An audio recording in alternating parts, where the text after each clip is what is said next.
गया? तो तुम मेरे साथ मुझे लेकर जा रहे हो पुलिस स्टेशन? किसी के धमकावे में आके तुम अपने होश कैसे खो सकते हो? क्या सबूत है कि मैं सच बोल रही थी? जवाब दो। जवाब तुम दोगी नीति, जवाब तुम दोगी कि तुमने मेरी परी को क्यों मारा। सबूत तुम्हें देने पड़ेंगे कि तुमने परी को नहीं मारा है। चलो अंजू, एक मिनट, तुम्हारा दिमाग खराब हो गया। मिस्टेक मानिया, जो कुछ दिन पहले तुम्हारी लाइफ में आई है वो तुम्हारी होने वाली बीवी से ज्यादा सच्ची और सटी हो गई है तुम्हारे लिए। वो जो कह रही है वो सच और जो मैं कह रही हूँ वो झूठ। ये बिहेवियर मैं क्यों सहन करती हूँ? Because I honestly love you and care for you. आखिर वो है कौन कानून की देवी? पुलिस, जज, कोई आई विटनेस है? उसके पास क्या प्रूफ है कि मैंने परी को मारा था? उसकी हिम्मत कैसे हुई है बोलने की कि मैं परी की कातिल हूँ? Who is she? Answer me! वो पार्वती सिंघानिया है और वो ऐसे कुछ नहीं बोलती। अगर उन्होंने कुछ बोला है मतलब जरूर कोई बात है। But how does she know, Sanju?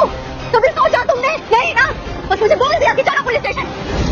सोचो तो सही कि उसको कैसे पता कि मैं ही परी की कातिल हूँ? उसने कहा और तुमने मान दिया। परिणीति के आने वाले एपिसोड में देखने वाले हैं यहाँ पर नीति का सच तो आ गया है। यहाँ परी ने खुलासा कर दिया है कि आपको पता है कि जो तुम्हारी परी को मारा था ना वो नीति ने मारा था। और भी राजीव गुस्सा करने लगता है नीति के ऊपर कि ये क्या सारी चीजें चल रही हैं। यहाँ पर राजीव बहुत गुस्सा करता है और कहता है कि पार्वती को कैसे पता कि भाई परी को तुमने मारने की कोशिश की थी।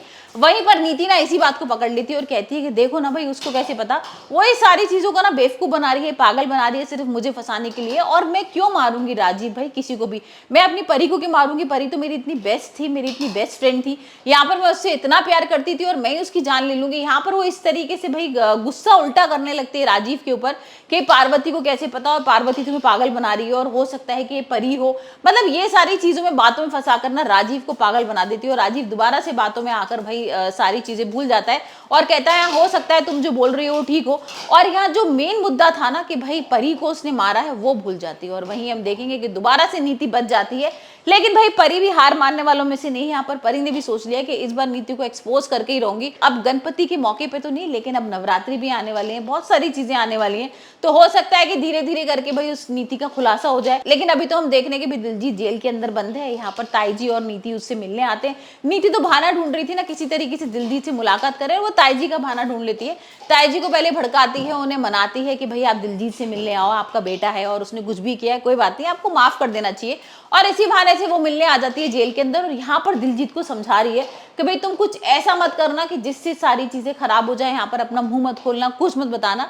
वहीं दूसरी तरफ हम देख रहे हैं कि भाई परी भी आ जाती है। परी दिलजीत को बहुत धमका रही है, गुस्सा कर रही है, बोल रही है कि देख लो तुम क्या करोगे। यहाँ पर बोल रही है देख लो तुम्हें क्या करना है और नीति तुम्हें छोड़ने वाली नहीं। तुम जानते हो ना नीति को, नीति ने तुम्हें छोड़ दिया, तुम्हारी बेल भी नहीं कराई, तुम यहाँ पर सड़ रहे हो जेल के अंदर, तो ऐसे वो भड़का रही है। तो अब यहाँ पर दिलजीत भी परी को एक ऑफर दे देता है और बोलता है कि ठीक है मैं आपके साथ हो जाऊंगा, लेकिन पहले आप मेरी बेल वगैरह कराओ, मुझे यहाँ जेल से बाहर निकालो और मैं आपको सच बता रहा हूँ, मैं आपको सारा सच बता दूंगा, मैं नीति का सारा खुलासा कर दूंगा। मेरे पास तो उसकी वीडियोस भी हैं, कुछ इस तरीके की सारी चीजें हैं कि भाई यहाँ पर जब सब लोगों को पता लगेगा ना तो वो पूरी तरीके से एक्सपोज हो जाएगी। अब देखते हैं परी क्या करती है, क्या वो दिलजीत का साथ लेगी नीति को एक्सपोज करने के लिए या फिर यहाँ पर अपनी ही ताकत से उसको खत्म करेगी।